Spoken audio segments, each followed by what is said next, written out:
Le vélo en hiver, les joies du vélo en hiver, pour certains, ça séduit de plus en plus de Montréalais, de cyclistes montréalais. Alors, bien évidemment, on va voir donc ces scènes, on les voit souvent, donc, et c'est toujours assez impressionnant, et on les félicite, on leur lève notre chapeau. Bon, voyons maintenant un portrait du vélo à Montréal.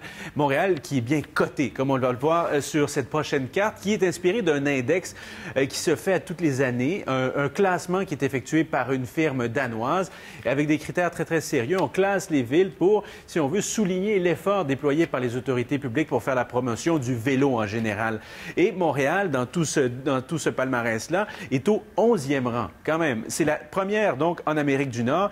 Les autres villes sont essentiellement en Europe. Il y en a deux en Asie, au Japon.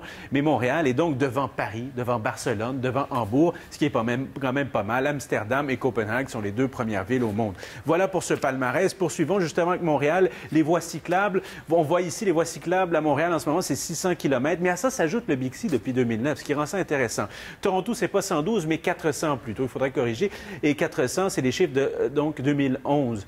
620 km pour Vancouver, 300 km pour Ottawa. Voilà donc en termes de kilométrage en ce qui concerne les voies cyclables.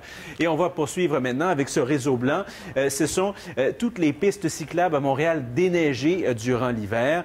Et on a noté que sur la piste ici de Maisonneuve et celle de Rachet, de 12 à 14 des cyclistes continuent à faire du vélo en hiver. Et rêvons pour terminer avec cette photo. C'est un projet d'un architecte londonien. Imaginez peut-être un jour à Montréal, qui sait, des voies cyclables donc suspendues dans les airs au-dessus des trains de banlieue, 220 km. C'est un projet qui a le soutien des autorités en matière de transport à Londres. Alors, on verra si ça fera école un peu partout dans le monde.